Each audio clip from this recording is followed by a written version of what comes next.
지난 5일 새벽에 문다희 씨가 그 이태원에서 새벽 2시 반에 혈중 알코올 농도 0.14인 상태로 택시와 사고를 내서 적발이 됐습니다. 저기 현재 예. 우리 이 면허 취소 수준이 0.08입니다. 얼마 전까지 0.12였는데요. 그러면 0.14다. 이런 정도는 어느 정도의 술을 마신 겁니까? 글쎄요, 뭐 제가 음주 단속으로 0.14로 걸려보지는 않았기 때문에 그 정확한 수치가 어느 정도인지는 모르겠지만 그 단속해보면 경찰분들 이야기 들으면 그래요. 정말 눈앞에 비는 게 없다.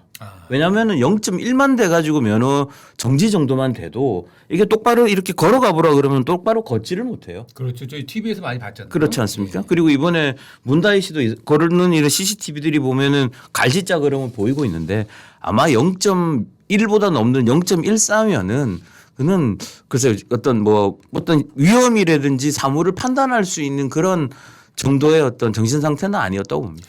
예. 그러니까 뭐 지금 인터넷 댓글을 보니까 0.14면은 애비애미도 몰라보는 수준이다. 뭐 이런 댓글도 있던데 한 0.14라는 게 상당히 만취 상태고 인사불성 상태로 운전한 건 맞습니다. 그래서 제가 좀 알아봤어요. 최근에 그 음주운전 때문에 문제가 됐던 김호중 네. 가수 김호중 있잖아요. 그렇죠. 김호중 혈중 알코올 농도가 얼마였는지 혹시 아세요? 모르겠는데요. 예. 모릅니다. 아무도 모릅니다. 왜냐하면 그 사람은 측정을 안 했기 때문에 없어요. 근데 아마 0.14 근처가 아닐까 싶기도 한데 그리고 또 음주운전 상당히 좀 유명하신 우리 이재명 그렇죠. 민주당 대표. 예. 제가 저 안영임 의원한테 물어보니까 정확히 알고 계신데 얼마라고요? 0.158. 0.158. 2021년에 적발된 겁니까? 아니 그 이전인데요. 그래 그 전에 예. 적발된 건데 이재명 대표도 0.158.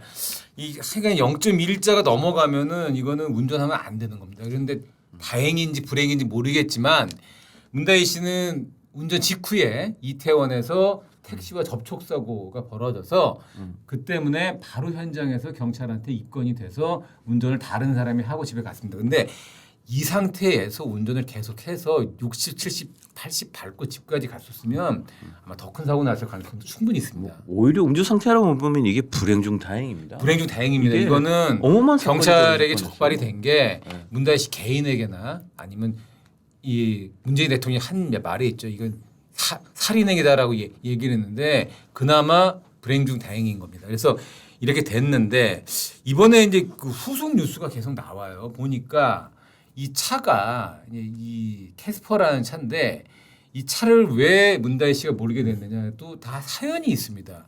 문재인 대통령이 2021년에 광주형 일자리라고 해서요.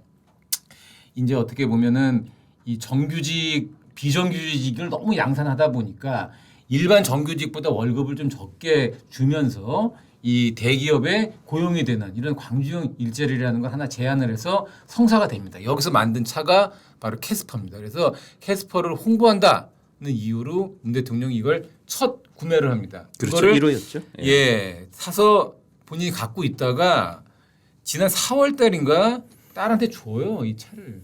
준 것까진 좋아요. 근데 보니까 과태료를 체납을 해가지고 8월 달인가 과태료 체납 한 사실까지 있더라고요. 그러니까 이 넘어가자마자 과태료를 안 내고 있는데 물론 뭐 압류당하거나 이런 일은 없었습니다. 그리고 또 나온 얘기지만 이번에 7시간 동안 또 불법 주차를 하는 게 또 드러났어요.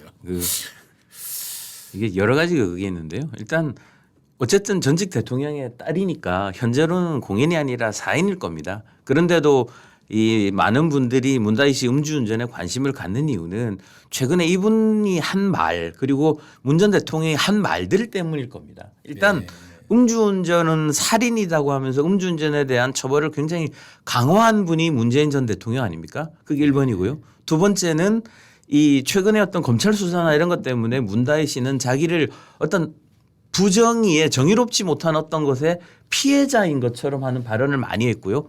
뭐 비슷한 맥락을 문 전 대통령도 많이 이야기를 했습니다. 그런데 지금 음주운전 그것도 만취 상태로 이런 사건이 벌어졌다는 거는 많은 일반 국민들이 보실 때는 야 이것도 일종의 내노란불 아니냐 살인행위라 그러면서 딸이 음주운전을 하고 그다음에 최근 어떤 피해자인 것처럼 굉장히 강조를 했는데 오히려 보면 심각한 어떤 사건의 가해자가 될 수 있는 상황이 됐다. 이런 것 때문에 아마 일반 국민들의 관심이 이 사건에 집중되는 것 같습니다. 예, 그리고 이제 지금 속속들이 이제 새롭게 밝혀지는 사실들이 이제 사고 당시에 CCTV가 공개가 되면서 문대희 씨가 이태원 해밀턴 호텔 앞에서 운전하는 장면이 나왔는데 여기가 우회전 차로입니다. 근데 그렇죠. 신호를 어기고 좌회전을 하는 장면이 포착이 돼요. 근데 최근에 하여간 문다희 씨와 아주 그냥 주고받거니 하면서 이제 문다희 씨가 검찰 수사에 대한 불만을 트위터에 올릴 때마다 대응했던 사람이 누구냐? 바로 정유라 씨였어요. 예. 정유라 씨가 오늘 뭐라 그랬냐? 좌파들은 운전도 왼쪽으로만 하는 이런 얘기를 또 했어요. 이게 뭐 웃긴 건지 안 웃긴 건지 모르겠는데 뭐 하여간 이런 좀 약간 조롱의 대상이 되고 있어요. 근데 문다희 씨가 사실 이 일반 대중들 앞에 처음 모습을 드러낸 게 2017년 5월 8일입니다. 제가 이 날짜를 왜 정확하게 기억을 하고 있냐면 대선일이 2017년 5월 9일입니다. 5월 8일이 광화문 유세 마지막 날이어서 바로 요 앞에서 마지막 유세를 했을 때 문다희 씨가 본인의 아이와 함께 나타나서 이런 얘기를 합니다. 저는 문바 1호다. 그리고 우리 아버지에 대해서 쭉 얘기를 해주면서 내가 회사를 다니다가 그만두고 전업주부를 하게 됐을 때 누구보다 격려해주고 힘이 되어줬던 게 우리 아버지다. 이런 얘기를 하면서 전업주부가 아이를 잘 키울 수 있는 나라를 만들어 달라고 얘기하면서 사실상 공식석상에서 문다희 씨는 더 이상 모습이 안 보인다. 왜냐하면 그 다음 날 5월 9일부터는 바로 이제 대통령의 딸이었기 때문이죠. 그 다음부터 문다희 씨가 한참 조용하게 있었는데 네, 결과론적인 얘기지만요. 2017년 5월 9일 이제 대선이 끝나고 2018년 1월 달에 아버지는 민주당으로 대통령이 됐는데 문다희 씨는 2018년 1월 달에 정의당 당원으로 가입을 합니다. 아 그때인가요? 예. 그러니까 이거 결과론적으로 이제 다 추론을 해 본 거예요. 보니까 2018년 1월 달에 정의당 당원이 되고 그때 영화 1987이라는 게 화제가 돼서 시사회를 열었는데 정의당 이정미 대표가 그 얘기를 해서 알려지게 됐고요. 그리고 제가 좀 자료를 봤더니 2018년 7월이 아니 한 달 전에 6월 달에 문재인 대통령이 인도 모디 총리한테 트위터를 보냅니다. 뭐냐면은 세계 요가의 날을 축하한다. 트위터를 보내요. 그래서 아니 무슨 요가도 안 하시는 분이 뭐 갑자기 인도 총리한테 세계 요가의 날 축하 트위터를 보내느냐. 좀 저도 좀 의문이 들었었는데 그 다음 달 2017년 7월 달에 인도 국빈 방문을 합니다. 여기서 문재인 대통령이 이런 얘기를 해요. 우리 딸도 한국에서 요가 강사를 하고 있다. 이러면서 인도와의 인연을 강조를 합니다. 그런데 이것도 이제 돌이켜서 시간 순으로 정리를 해봤더니 그때가 어느 때냐 하면 문다희 씨가 그 구기동 연립주택 아버지한테 이제 증여를 받았던 구기동 연립주택 정리를 하고 애를 데리고 태국으로 대충 이주를 했었을 때랑 시기적으로 대충 겹쳐요. 이때가 2017년 7월이. 근데 2017년 7월에 갑자기 문 대통령이 왜 우리 딸이 한국에서 요가 강사를 하고 있다라는 얘기를 왜 인도에 가서 했는지 좀 약간 의문이 들지 않아요?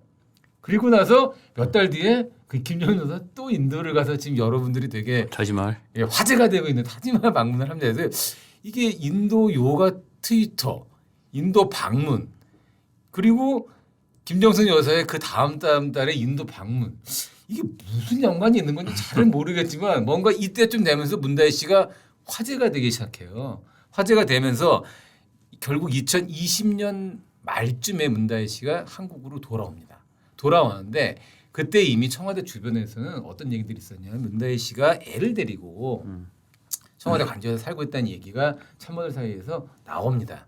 나오는데 아니 이제 뭐 대통령 딸이 물론 그 미혼의 딸들은 청와대 관저에서 살았던 경우가 과거에 있었는데 결혼을 한 딸이 청와대에서 사는 경우는 없었어요. 사실 그거는 그렇죠. 없었고 네. 약간 문제가 될 수도 있는 얘기인데 그때 청와대 주변에서 쉬쉬했습니다.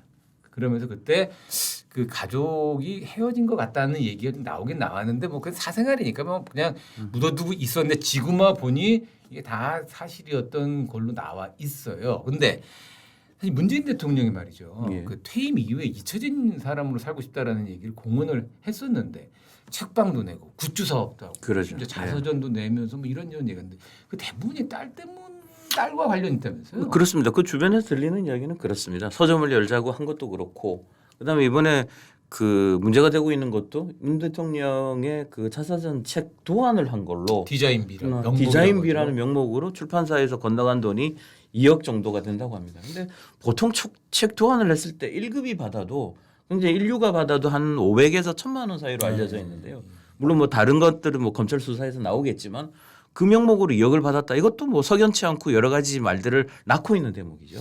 그래요. 그리고 그것뿐만이 아니고 김성준 여사가 친구를 통해서 계좌를 통해서 이렇게 딸한테 전달해 달라고 5천만 원을 둔 것도 다혜씨랑 관련이 있고요. 그러니까요. 예, 그러니까 이 지금 잊혀지고 싶다던 문 대통령을 계속 소환해서 사람들 사이에 화제가 되게 하고 심지어 검찰 수사까지 받게 하는 그 어떤 트리거 휘발점이다 문다혜 씨인데 이런 상황에서 문다혜 씨가 좀 자중자애하고 있어야 되는데 그냥 음주운전. 이제 음주운전까지 이 기름을 부으면서 화제의 중심에 서고 있습니다. 근데 이 문다혜 씨 음주운전 이 사건 외에도 여러 지금 우리나라에 보면 대통령의 자녀들이 문제가 됐던 일들이 여러 가지가 있어요. 근데 우리 조선일보도 지금 아이가 행복이다 캠페인을 하고 있지만 아이가 행복인 건 맞죠. 근데 이게 적어도 대통령들에게 자식들은 행복보다는 이제 골칫거리가 되는 경우가 많은데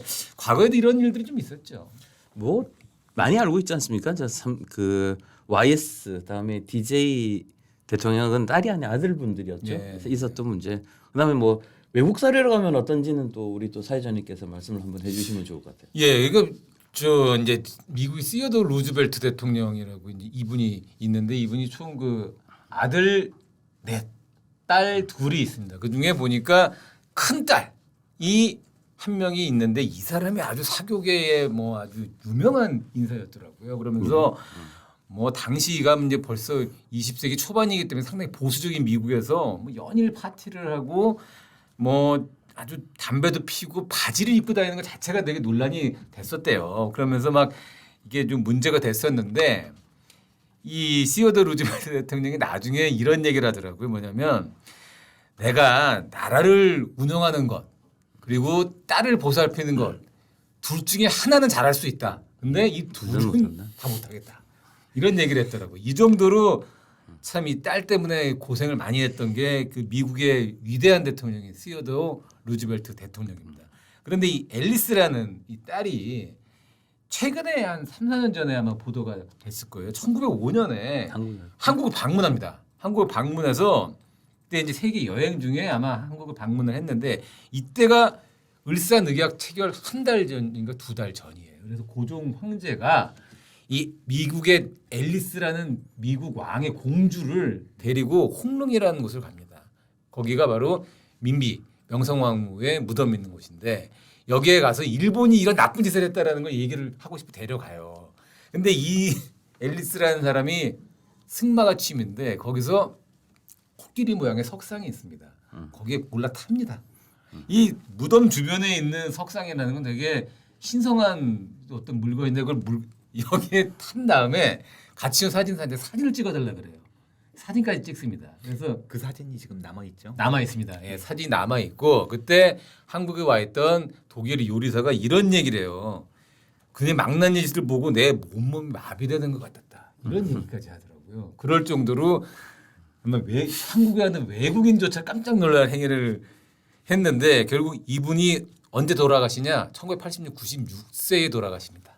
아버지 속 열심히 속이고 본인은 아마 정신 건강이 해피하게 백수를 누리신 것 같더라고요. 그러니까 아이가 행복인 건 맞지만 이 대통령들에게 아이는 골칫거리가 될 수도 있다라는 건 동서고금 어느 나라에 다 관련된 이야기인 것 같습니다.